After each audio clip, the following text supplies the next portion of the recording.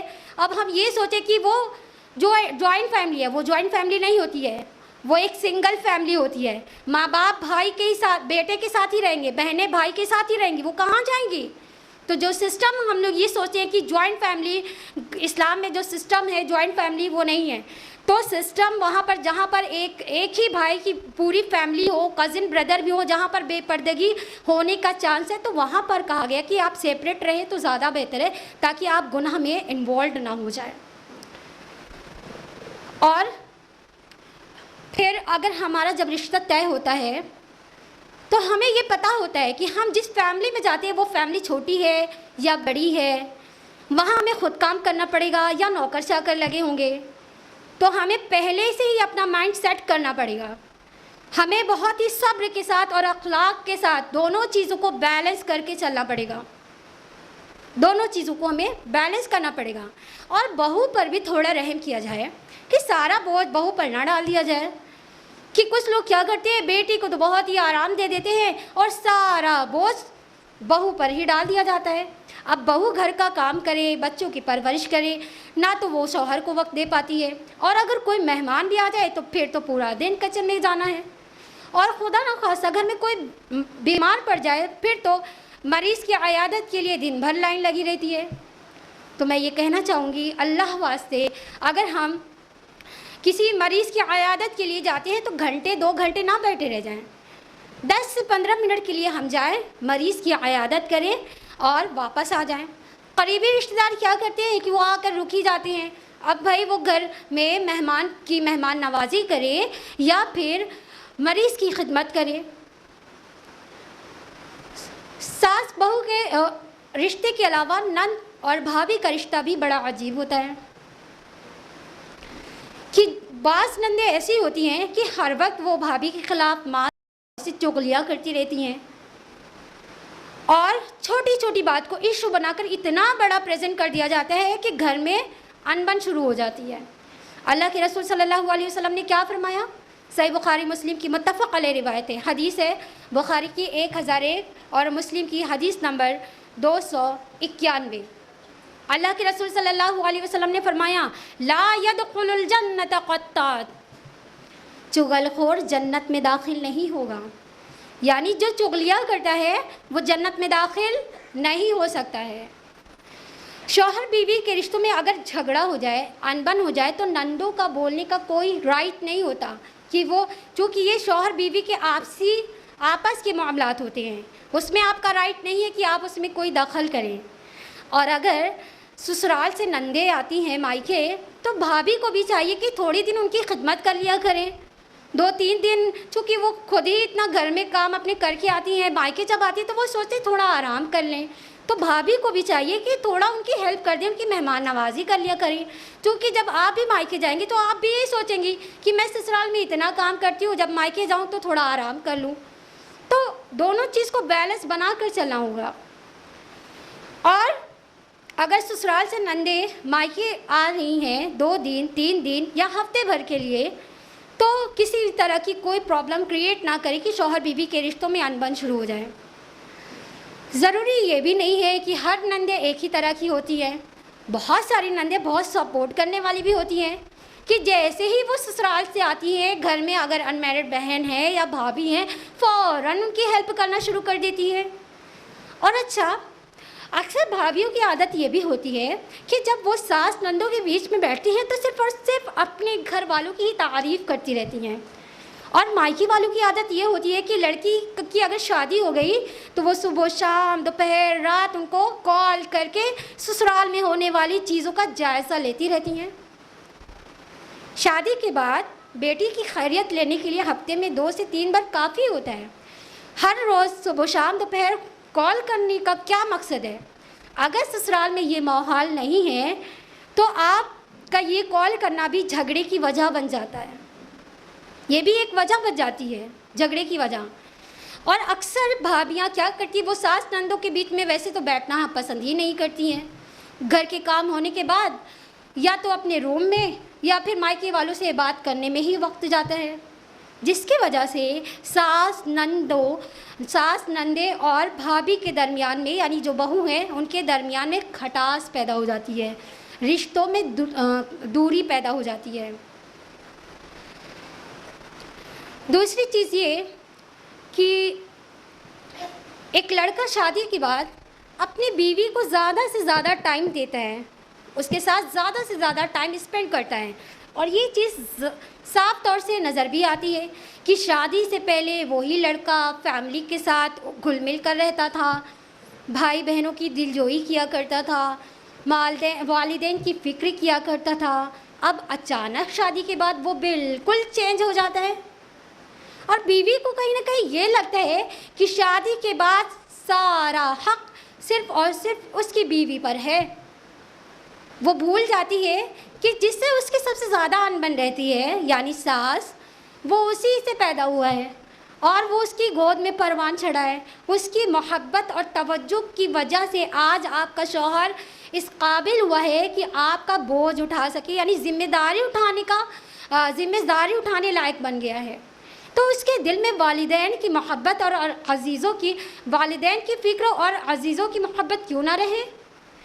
اور بہو دراصل ہوتا یہ ہے کہ بہو کیا کرتی ہے کہ گھر میں ہونے والے تمام چھوٹے بڑے جو گھر میں جو چیزیں پیش ہوتی ہیں دن بھر ساس اور بہو کے درمیان میں، وہ اس کی رپورٹ ہر روز شوہر کو نمک مرچ لگا کر پیش کرتی ہے اور ہر قدم قدم پر ساس کی خطائیں ثابت کرتی رہتی ہے، اور بالکل اسی کے برعکس ساس بہو کے خلاف اولاد سے کرتی ہے۔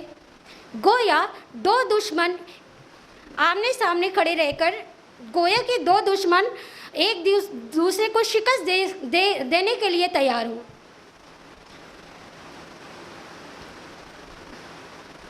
اور جب اولاد جو ہوتی ہے یعنی جو شوہر ہے وہ روز کی کچ کچ کی وجہ سے وہ ماں باپ سے الگ ہو جاتا ہے، اولاد جو کہ ماں باپ کا بڑھاپے کا سہارا بنتی ہے، لیکن بیوی کے آنے کے بعد گھر کی روزانہ کی کچ کچ کی وجہ سے، انبن کی وجہ سے وہ ماں باپ سے الگ ہو جانا پسند کرتا ہے، اور کہیں نہ کہیں وہ ماں باپ سے بدتمیزی بھی کرنے لگتا ہے۔ اللہ تعالیٰ نے فرمایا سورہ اسراء سورہ نمبر 17 آیت نمبر 23 میں، وَقَضَى رَبُّكَ أَلَّا تَعْبُدُوا إِلَّا إِيَّاهُ وَبِالْوَالِدَيْنِ إِحْسَانًا إِمَّا يَبْلُغَنَّ عِندَكَ كِبَرَ أَحَدُهُمَا أَوْ كِلَاهُمَا فَلَا تَقُل لَّهُمَا أُفٍّ وَلَا تَنْهَرْهُمَا وَقُل لَّهُمَا قَوْلًا كَرِيمًا۔ اور تیرا پروردگار صاف صاف حکم دے چکا ہے کہ اللہ کے سوا کسی کی عبادت نہ کرنا اور ماں باپ کے ساتھ احسان کرنا۔ اگر ان میں سے کوئی ایک یا دونوں بڑھاپے کو پہنچ جائیں تو ان کے آگے اف تک نہ کہنا، نہ انہیں ڈانٹ ڈپٹ کرنا، اور ان کے ساتھ ادب اور احترام سے بات چیت کرنا۔ اللہ تعالیٰ نے تو والدین کے سامنے اف تک کہنے سے منع کیا ہے، ان سے بدتمیزی سے بات کرنا، ان سے جھگڑنا یہ تو بہت دور کی بات ہو گئی ہے، اور یہ بھی کہا کہ اگر والدین میں سے کوئی ایک بھی حیات میں ہے تو آپ کی ذمہ داری ہے کہ آپ ان کی خدمت کریں، آپ ان کی ذمہ داریوں کو اٹھائیں۔ دراصل جب اولاد ہوتی ہے یعنی جب بیٹا ہوتا ہے تو ماں باپ جو ہوتے ہیں وہ پھولے نہیں سماتے، بیٹا ہونے پر پورے خاندان میں مٹھائی بانٹی جاتی ہے، اور تو اور اس کی ہر چھوٹی سے بڑی ضرورتوں کا خیال رکھا جاتا ہے، اسے اعلیٰ سے اعلیٰ تعلیم پرووائڈ کی جاتی ہے۔ 25 سے 30 سال محنت کر کے جب ماں باپ اس کو بڑا کرتے ہیں، اس کی پرورش کرتے ہیں، جس طرح سے ایک درخت تیار کیا جاتا ہے کہ وہ ان فیوچر جب بڑا ہو جائے گا تو پھل دے گا، اسی طرح پیرنٹس جب اولاد کی تربیت کرتے ہیں وہ 25 سے 30 سال محنت کر کے کہ وہ ان کے بڑھاپے کا سہارا بنے گا، لیکن شادی کے بعد وہ ماں باپ کو بھول جاتا ہے، صرف اور صرف بیوی بچوں کا ہی خیال رہتا ہے، صرف اور بیوی بچوں کا خیال رہتا ہے، اور اس طرح سے والدین کو ایک وقت کی روٹی اور ایک گلاس پانی تک پوچھنے والا کوئی نہیں ہوتا۔ کتنے ہی پیرنٹس یعنی ایسے ہیں، کتنے ہی اولاد ایسی ہیں کہ اب اپنے والدین کو گھر سے بے دخل کر دیتے ہیں، ان کی زندگیاں فٹ پاتھ اور سڑکوں پر گزر رہی ہیں۔ کیا اولاد کو اسی دن کے لیے انسان پالتا ہے؟ اسی دن کے لیے کہ شادی کے بعد صرف بیوی بچوں کا ہی حق ہوتا ہے، والدین کا کوئی حق ان پر نہیں ہوتا، کوئی رائٹ نہیں ہوتا۔ جن کے والدین نہیں ہوتے ہیں نا، ان سے پوچھیے کہ جب ان پر کوئی مصیبت پڑتی ہے نا، ان کے آنسو پوچھنے والا کوئی نہیں ہوتا ہے۔ اور جن کے پیرنٹس ابھی حیات میں ہیں نا، ان کو کوئی ویلیو نہیں ہوتی ہے، کوئی قدر نہیں ہوتی ہے۔ فری میں ملے ہیں نا، اس لیے کوئی قدر نہیں ہے۔ جب نہیں ہوں گے تب پتہ چلے گا کہ جب ماں ہوتی تھی، اس کے اگر 4 بیٹے ہیں تو چاروں بیٹوں کے لیے الگ الگ دن اس کی پسند کا کھانا بنا کر انہیں کھلایا کرتی تھی کہ میرے چھوٹے بیٹے کو دال کے ساتھ اچار بہت پسند ہے، میرے بڑے بیٹے کو دالچا بہت پسند ہے، میرا سب سے بڑا بیٹا جو ہے اس کو کھانے میں بریانی بہت زیادہ پسند ہے۔ سب کا نام لے کر الگ الگ دن سب کے لیے کھانا بنایا کرتی اور انہیں کھلایا کرتی تھی۔ یہ کب پتہ چلے گا؟ جب وہ نہیں ہوں گے۔ اور جو لوگ دنیا میں ہی ماں باپ کی رسپیکٹ کرتے ہیں، ان کی قدر کرتے ہیں، وہی کامیاب لوگ ہوتے ہیں، وہی جنت کو حاصل کرنے والے لوگ ہوتے ہیں۔ اور جب اولاد ماں باپ کی رسپیکٹ کرتی ہے، ان کی خدمت کرتی ہے، تو بڑھاپے میں جب اولاد ان کی خدمت کرتی ہے نا، تو والد کے دل سے جو دعا نکلتی ہے وہ عرش کو ہلا کر رکھ دیتی ہے، عرش کو ہلا کر رکھ دیتی ہے۔ جب والد نہیں ہوں گے، جب والد کا انتقال ہو جائے گا تو دنیا ہی اجڑ جاتی ہے۔ اور ماں جس نے 9 مہینے اپنی پیٹ میں اس کا بوجھ اٹھایا، اس کی پرورش کی، اس کو پالا پوسا، جب وہ نہیں ہوگی نا تو یہ گھر قبرستان بن جائے گا۔ آپ کا کروڑوں کا یہ محل، یہ بنگلہ، یہ ساری خوشی، یہ رونق سب ختم ہو جائے گی۔ ارے اللہ سبحانہ تعالیٰ نے تو والدین کے حق میں دعا کرنے کے لیے کہا تھا۔ فرمایا سورہ اسراء سورہ نمبر 17 آیت نمبر 24 میں، رب ارحمہما کما ربیانی صغیرا، اے میرے پروردگار ان پر ویسا ہی رحم فرمائیے جس طرح انہوں نے بچپن میں ہم پر رحم کیا، میری پرورش کی۔ اللہ تعالیٰ نے اولاد کو والدین کے حق میں دعا کرنے کے لیے کہا، مگر افسوس ہم دعا کرنے کی بجائے بد دعا کرتے ہیں کہ کب یہ گھر سے باہر نکلے اور ہم خوشی کی زندگی گزاریں، چین کی سانس لیں۔ کتنے ہی اولاد تو ایسے ہیں کہ ہاتھ پکڑ کے اپنے ماں باپ کو دھکے دے کر باہر نکال دیتے ہیں اور ان کی زندگیاں سڑکوں پر گزرتی ہے، وہ مانگنے پر مجبور ہو جاتے ہیں۔ ارے جب درخت بھی لگتا ہے تو وہ بھی لوگوں کو فائدہ پہنچاتا ہے،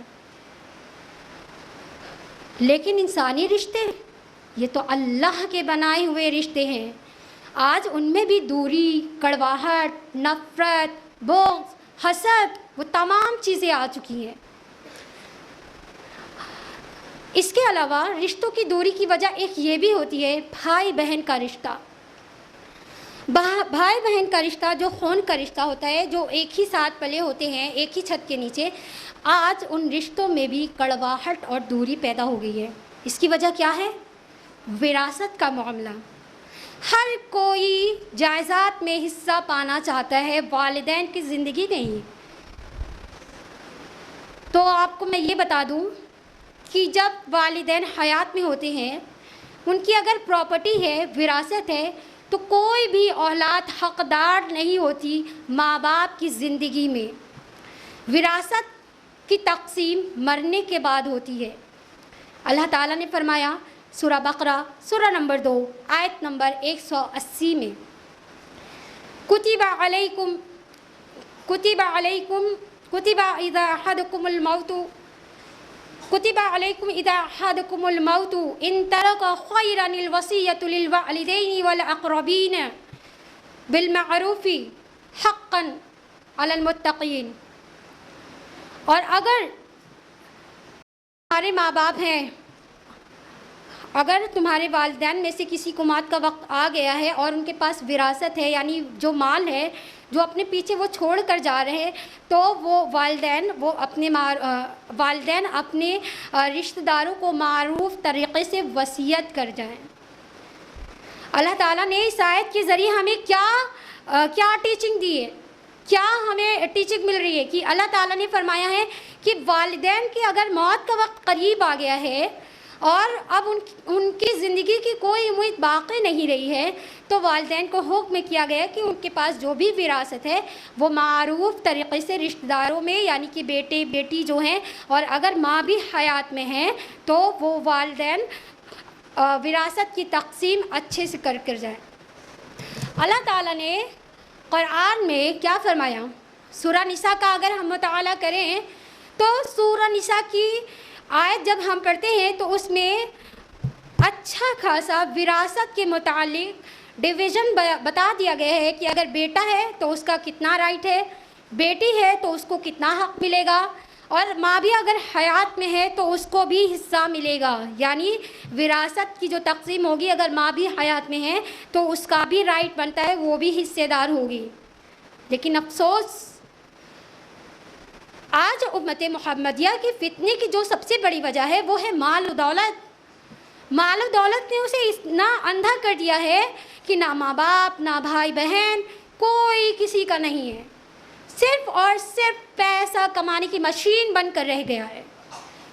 کتنے ہی نیوز میں آپ نے سنا ہوگا یا newspaper, news headline میں دیکھا ہوگا کہ کتنے ہی لوگوں کے مرڈر صرف اور صرف پیسوں کے متعلق ہو جاتے ہیں، ایک دوسرے کا لوگ قتل تک کر دیتے ہیں، رشتوں کی کوئی اہمیت نہیں ہوتی ہے۔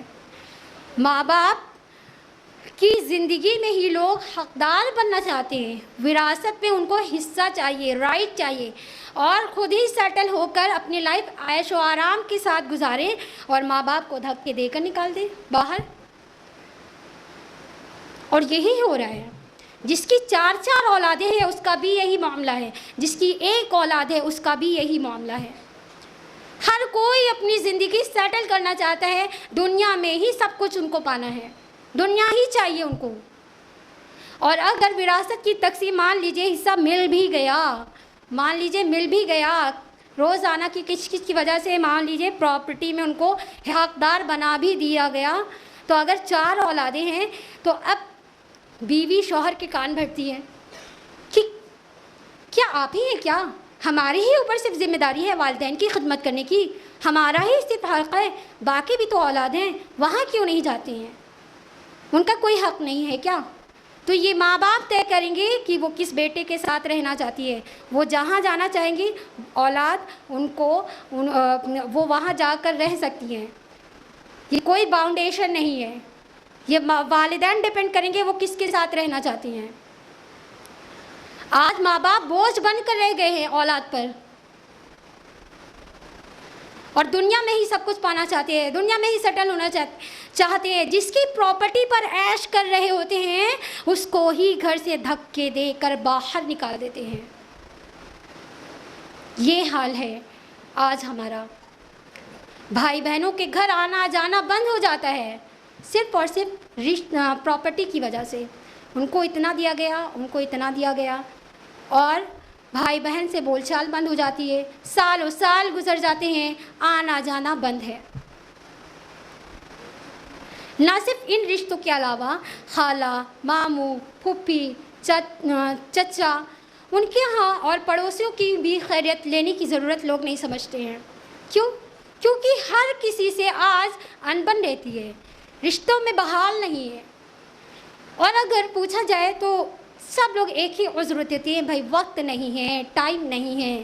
لیکن جب بور ہو رہے ہوتے ہیں تو پھر کسی پارک، مال یا ریسٹورنٹ میں جا کر اپنے دل کو بہلاتے ہیں، اور زندگی گزارنے کے لیے یہ موبائل اپنے آپ میں خود ہی ایک ذریعہ ہے ٹائم پاس کرنے کے لیے۔ گھنٹوں ہم اس میں وقت گزار دیتے ہیں، ہمارا ٹائم پاس ہو جاتا ہے، لیکن رشتہ داروں کے یہاں جانا پسند نہیں کرتے۔ کیوں نہیں کرتے ہیں؟ چونکہ موبائل خود ہی اپنے آپ میں ایک ذریعہ ہے زندگی گزارنے کا۔ یہ تمام وجوہات ہیں جو میں نے آپ کو بہت ہی سمرائز کر کے آپ کے سامنے رکھی ہیں، جس کی وجہ سے رشتوں میں دوری، کڑواہٹ پیدا ہو گئی ہے، رشتے نبھانا مشکل ترین عمل بن گیا ہے، اور اخلاق کی کمی کی وجہ سے لوگ ایک دوسرے سے دور ہو رہے ہیں۔ تو اب آئیے ہم پرابلم کے ساتھ ساتھ سلیوشن بھی جان لیتے ہیں کہ ایسی کیا چیز ہمیں کرنی ہوگی جس کی وجہ سے جو رشتوں میں بغض، حسد، نفرت و عداوت پیدا ہو گئی ہے، اب ہمیں ایسے کیا کرنا ہوگا جس کی وجہ سے رشتوں میں پھر سے بحال آ جائے، رشتے پھر سے قائم ہو جائے۔ تو سب سے پہلی چیز جو کرنے کی ہے وہ ہے عفو درگزر، یعنی ایک دوسرے کو ہمیں معاف کرنا ہوگا۔ سامنے والے نے ہمیں چاہے کتنی بھی چوٹ کیوں نہ پہنچائی ہو، کتنا بھی درد دیا ہو، کتنے بھی ہمارے دل کو کیوں نہ دکھایا ہو، ہمارا ان کے ساتھ رویہ اچھا رکھنا ہے، بہتر رکھنا ہے۔ ہمیں اپنے دل سے ان تمام نفرتوں کو نکال دینا ہے، چونکہ جب ہم اللہ کی رضا کے لیے ان کے قصور کو معاف کرتے ہیں تو اللہ سبحانہ وتعالی ہمارے گناہوں کو معاف فرماتا ہے۔ فرمایا سورہ نور سورہ نمبر 24 آیت نمبر 22 میں، وَلْيَعْفُوا وَلْيَصْفَحُوا أَلَا تُحِبُّونَ اللَّهَ أَن يَغْفِرَ اللَّهُ وَاللَّهُ غَفُورٌ رَحِيمٌ، اور معاف کرو، درگزر کرو، کیا تم نہیں چاہتے کہ اللہ سبحانہ وتعالیٰ تمہارے قصوروں کو معاف فرمائے؟ بے شک اللہ تعالیٰ قصوروں کو معاف کرنے والا مہربان ہے۔ اللہ تعالیٰ نے اتنی بڑی بات فرما دی کہ کیا تم نہیں چاہتے کہ اللہ تعالیٰ تمہارے قصوروں کو معاف فرمائے؟ اور جس کے قصور کو، جس کی غلطیوں کو اللہ تعالیٰ معاف فرما دے تو یہ تو بہت بڑی کامیابی ہے۔ سامنے والا اگر ہم سے بغض بھی رکھے، دشمنی بھی رکھے، لیکن ہمیں اپنے دل کو پاک رکھنا ہے، ہمارے دل میں کسی کے لیے کوئی غبار نہیں ہونا چاہیے۔ پھر دیکھیے رشتے کس طرح سے بحال ہوتے ہیں، پھر سے قائم ہو جائیں گے انشاءاللہ۔ اور دوسری چیز یہ ہے جو کرنے کی ہے وہ ہے تربیت، یعنی اپنے اولاد کی تربیت ہم دینی ماحول میں کریں، بچوں کو بچپن سے ہی بڑوں کا ادب کرنا سکھائیں، اللہ کا ڈر، رسول کی سنت سے محبت کرنے والا بنائیں، نماز کا پابند، اور فجر کے بعد ہی انہیں قرآن کا مطالعہ کرنے والا بنائیں، ہر آزمائش پر انہیں صبر کرنے والا اور نعمتوں پر شکر کرنے والا بنائیں، ایک دوسرے کا مددگار بنائیں، موبائل، انٹرنیٹ کی دنیا سے انہیں دور رکھیں، قرآن، سیرت، حدیث کا مطالعہ کرنے والا بنائیں، اور ساتھ ہی ساتھ اگر بچے کوئی اچھا کام کرے تو انہیں اپریشیٹ بھی کریں، ان کو اپریشیٹ کریں، اور اگر کوئی غلطی کرتے ہیں تو ان کو اس غلطی پر ٹوکے بھی۔ جب ہم ایسے کریں گے نا، بچپن سے ہی اولاد کی تربیت، دینی تعلیم دیں گے ہم بچوں کو، تو وہ بڑے ہو کر رشتوں کی اہمیت کو سمجھیں گے، ماں باپ کی رسپیکٹ کریں گے۔ آج کیونکہ ماں باپ دینی تربیت سے کوسوں دور ہے، جس کی وجہ سے بچوں کے اندر وہ ڈیولپمنٹ نہیں ہو پا رہا ہے، چونکہ ماں باپ خود ہی گھر کے کاموں سے فری ہو کر موبائل پر وقت گزارتے ہیں، اور اگر خود نمازی بھی ہیں تو بچوں نے نماز پڑھی نہیں پڑھی کوئی فکر نہیں ہے، ماں باپ الگ موبائل پر لگے ہیں تو بچے دوسری طرف فحش چیزوں میں، موبائل میں زندگی ان کی گزر رہی ہے۔ تو جب ہم دینی تعلیم و تربیت کے ساتھ ان کی پرورش کریں گے تو یہی بچے بڑے ہو کر ان کا ادب کریں گے، رشتوں کو سمجھیں گے، ماں باپ جب بوڑھے ہو جائیں گے تو ان کی خدمت کریں گے۔ تیسری اور آخری چیز جو ہے وہ ہے نکاح۔ اپنے بچوں کا نکاح ہم سنت کے طریقے سے کریں۔ جب ہم لڑکا یا لڑکی تلاش کریں تو دینداری کو پریفر کریں، اور مزاج یعنی ماحول کو دیکھیں۔ اگر ہم پڑھی لکھی خوبصورت لڑکی لائیں گے یا بہت پیسے والا داماد دیکھ کر لائیں گے تو وہ ہمیشہ ان میں انبن رہے گی، ہر دن گھر میں لڑائی جھگڑے، ہر روز ایک نیا تماشا ہوتا رہے گا۔ جب ہم مزاج کو دیکھ کر بہو یا داماد ڈھونڈیں گے تو انشاءاللہ وہ کمی نہیں ہوگی، چونکہ اللہ کے رسول صلی اللہ علیہ وسلم نے فرمایا ہے، بخاری کی حدیث ہے کہ جب آپ نکاح کے لیے لڑکی یا لڑکا تلاش کریے تو دینداری کو دیکھیے، بھلے ہی وہ چاہے کالے رنگ کی ہی کیوں نہ ہو، اگر اس کے اندر دینداری ہوگی تو وہ صبر سے کام لے گی، وہ رشتوں کو سمجھے گی، اس کی امپورٹنس کو جانے گی، اور جب وہ اس کے اندر صبر کا مادہ ہوگا تو وہ تمام چیزوں کو اچھے سے بیلنس کر لے گی۔ تو اس طرح سے ہم تمام چیزوں کو بآسانی کر سکتے ہیں انشاءاللہ۔ اور اسی کے ساتھ ہی ہم اپنی گفتگو کا اختتام کرتے ہیں۔ اللہ سبحانہ وتعالیٰ فرماتے ہیں قرآن مجید میں سورہ رعد سورہ نمبر 13 آیت نمبر 21 میں، والذین یصلون ما امر اللہ بہ ان یوصل ویخشون ویخافون وسوء الحساب، اور اللہ تعالیٰ نے جن رشتوں کو جوڑنے کا حکم دیا ہے وہ اسے جوڑتے ہیں اور اپنے پروردگار سے ڈرتے ہیں اور حساب کی سختی کا اندیشہ رکھتے ہیں۔ جزاکم اللہ خیر، والسلام علیکم ورحمۃ اللہ وبرکاتہ۔ ماشاء اللہ سسٹر، بہت خوب، سچ میں آپ نے جتنی بھی باتیں کہی نا وہ سب حق تھیں۔ آج ہمارے یہاں یہ ماحول بن چکا ہے کہ ہماری فیملی میں کوئی ایک ایسا ممبر ضرور ہوتا ہے جس سے ہماری انبن چل رہی ہوتی ہے، لیکن آپ نے جو اتنے بریف میں اتنی کمپریہنسو ٹپس بتائی، اگر ان پر ان ٹپس کو اخلاص کے ساتھ اپلائی کیا جائے تو وہ بہت افیکٹو، بہت عمدہ ہیں ماشاء اللہ۔ میں اللہ سے دعا کرتی ہوں کہ ہمارے اسپیکرز کے دل سے نکلی باتیں ہماری آڈینس کے دل تک پہنچا دیں، آمین۔ اللہ سبحانہ تعالیٰ ہمارے زبان میں اتنی تاثیر دے، ہمارے دلوں میں اتنا صبر دے، ہمارے اخلاق میں اتنا حسن دے کہ جن رشتوں کو نبھانا آج تک ہمارے لیے سب سے مشکل کام تھا، انشاءاللہ وہ سب سے آسان عمل بن جائے انشاءاللہ، آمین۔ اس محفل کے اختتام سے پہلے میں شکر ادا کرنا چاہوں گی اللہ سبحانہ تعالیٰ کا، جن کے فضل و کرم کے بنا یہ محفل ممکن ہی نہیں تھی۔ میں شکریہ ادا کرنا چاہوں گی اپنے اسپیکرز کا، جنہوں نے ان موضوعوں پر روشنی ڈالی جو اکثر ہمارے ذہن سے چھوٹ جاتے ہیں۔ میں شکر ادا کرنا چاہوں گی اپنی پیاری سی سامعات کا، اپنی آڈینس کا، جنہوں نے اس سنڈے کے دن اتنا قیمتی وقت کو اس دین کے کام میں لگا کر اس اور بھی قیمتی بنا دیا۔ اسی کے ساتھ میں اختتام کرتی ہوں۔ والسلام علیکم ورحمۃ اللہ وبرکاتہ۔